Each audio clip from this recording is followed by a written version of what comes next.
کہ جیسے عربوں کا حشر ہوا تھا، پھر بعد میں یہ مسلمانوں کے ساتھ بھی ایسا ہی ہو گیا. وہ جو بھی مغربی عوام جو ہے اقوام ان کی یلغار آئی ہے تو پھر ایک ایک کر کے مسلمان ممالک گرتے چلے گئے ہیں، وہ ہر طرف جو ہے ان کا قبضہ ہوتا چلا گیا. اور یہ جو ہماری دور ہے یہ ابھی ختم تو نہیں ہوا. وہ ان کی عسکری غلبہ تو بہت حد تک ختم ہو گیا، واپس چلے گئے، لیکن یہ کہ سیاسی طور پر، تہذیبی طور پر، علمی طور پر، ثقافتی طور پر وہ اسی طرح، بلکہ یہ کہ اب وہ اپنے مالیاتی شکنجوں کے ذریعے سے مسلمانوں کو انہوں نے پوری طرح جکڑا ہوا ہے. وہ ان کے جو مختلف ادارے ہیں ان کے، یعنی یہ غلامی کی، اس سیاسی غلامی سے بھی بدترین شکل ہے کہ جس سے اس وقت مسلمان گزر رہے ہیں. اور لیکن یہ کہ اس کے ساتھ ساتھ پچھلے 400 سال کی اسلام کی تاریخ یہ بھی بتا رہی ہے کہ مسلمانوں کے اندر بھی ایک جو یوں سمجھیے کہ نشت ثانیہ کے جذبات ہیں کہ جو پروان چڑھ رہے ہیں، اور وہ صرف قومی تحریکوں کی صورت میں ہی ظاہر نہیں ہوئے ہیں بلکہ ان کے اندر ایک اسلام کی نشت ثانیہ کا جذبہ بھی ہے. یعنی صرف مسلمانوں کے عروج کی بات نہیں ہے بلکہ یہ ہے کہ وہ دین جو کبھی بڑی شان سے وطن سے نکلا تھا وہ دوبارہ اسی شان کے ساتھ بحال ہو جائے، اس کو عروج ہو جائے، اللہ کا دین غالب ہو جائے. اور اس کے لیے بے شمار لوگ ہیں کہ جو محنتیں کر رہے ہیں، کوششیں کر رہے ہیں. اس امت کے اندر اب خال ایسے نہیں ہیں، بے شمار ایسے لوگ ہیں. اور اس کا اب ایک خوف، ایک دھڑکا، ایک خطرہ عالمی سطح پہ محسوس کیا جا رہا ہے کہ کہیں وہ جو ہے یہ اپنے اسی کھوئے ہوئے نظام کی جستجو میں تو نہیں ہیں اور اسی نظام کو دوبارہ قائم کرنے کے در پہ تو نہیں. اور پھر اس کے لیے کتنے بڑے بڑے منصوبے بنتے ہیں، کتنی بڑے بڑے جو ہے جو مال و اسباب کے خرچ کیے جاتے ہیں، چڑھائیاں ہوتی ہیں. تو یہ سب کس مقصد کے لیے ہے کہ کہیں مسلمان دوبارہ اپنی وہ کھوئی ہوئی میراث کو حاصل نہ کر لیں. لیکن یہ کہ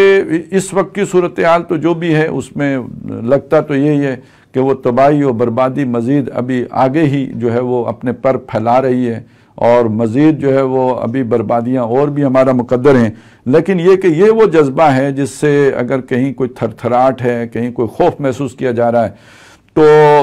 اس کے اندر کوئی تو طاقت ہے نہ، کوئی تو اس کے اندر ایسی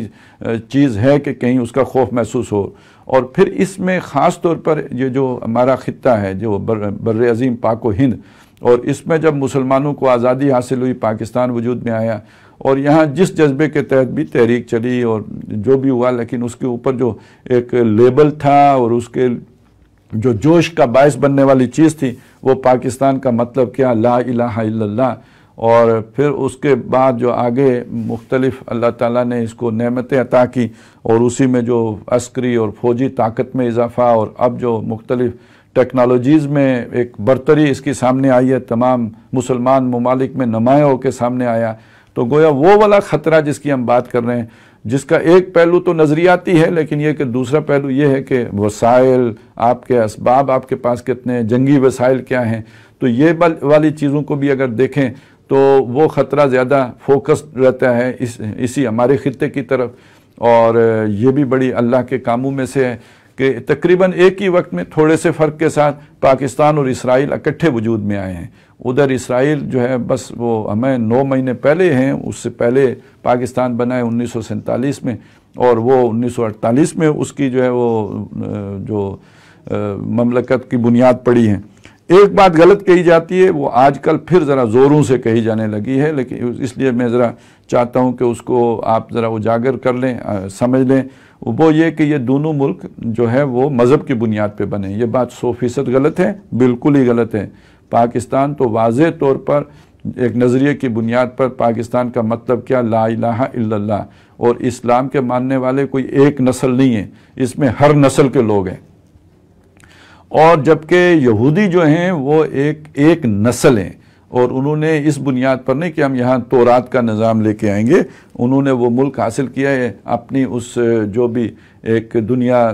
جو ہے وہ ہم جو سامی النسل ہیں، ہم سے نفرت کرتی ہے اور ہمارے ساتھ بڑا ظلم ہوا ہے. تو یہ ایک نسل ہے کہ جس نے ایک ملک حاصل کیا. اس کے پیچھے مذہبی بنیاد نہیں ہے، نسلی بنیاد ہے. وہ ایک نیشنلسٹ ریاست ہے. اس کے مقابلے میں جو پاکستان بہرحال یہ واحد ملک ہے دنیا میں جو مذہب کی بنیاد پر وجود میں آیا ہے. اور